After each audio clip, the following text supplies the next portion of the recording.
Batman vs. Robin, a part of the DC animated lineup, something that time and time again has shown that is much better than their live-action counterparts, and trust me, Batman vs. Robin keeps that going. Released in 2015 as a sequel to Son of Batman and followed up by Batman Bad Blood and Batman Hush, we followed Batman and Damian as Robin as they take down the Dollmaker, a rather creepy entry into the Gotham Rogue Gallery, but presented with kind of fighting between justice over vengeance. Robin backs off the Dollmaker when suddenly Talon shows up and straight up rips the dude's heart out. Talon is a mercenary for the Court of Owls and forms a bond with Robin. Conflicted with himself, it only drives a further wedge between him and Batman that Talon is more than willing to take a sledgehammer to, all while the Court of Owls is courting Bruce Wayne. First off, I want to say that even though this is the second film and technically a 4-film series, you don't need to watch any of them. You can just watch them on their own. They're completely self-contained. Sure, there's some slight continuity that kind of, ties them together a little bit, but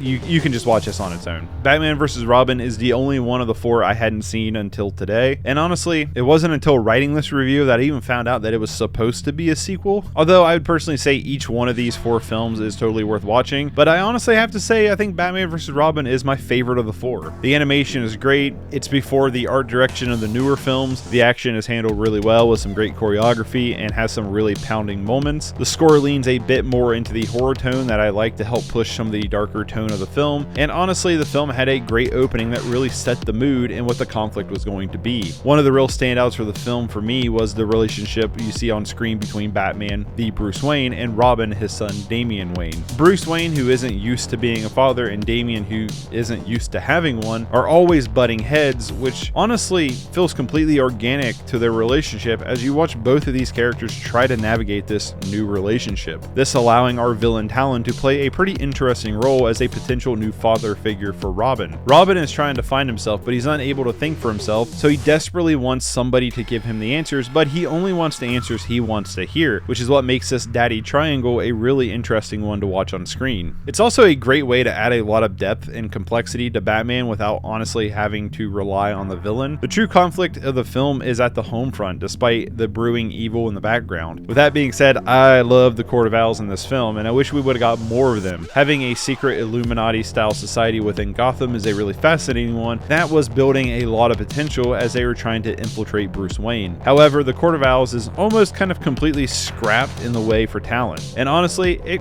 kind of worked. Talon is just kind of an unpredictable and ruthless villain that's also really kind of easy to understand his motivations and his past. The way he is with Robin and a reflection of his own past makes him a really interesting and honestly a pretty underrated villain in my opinion. Yes, I would have liked to see more of the Court of the Owls, but the direction they take with Talon was a great substitution that led to a great ending that I won't spoil. I'm a pretty big fan of the DC animated films, and there's a lot of them out there, but I do feel like Batman vs. Robin is one of them that's definitely worth checking out. While it's action-packed, it also really focuses on its emotional core between Batman and Robin, father and son, and that makes it really stand out as something a little more unique and kind of special for the DC WB animated films that I've seen in the past. And I'm giving this one an 8 out of 10.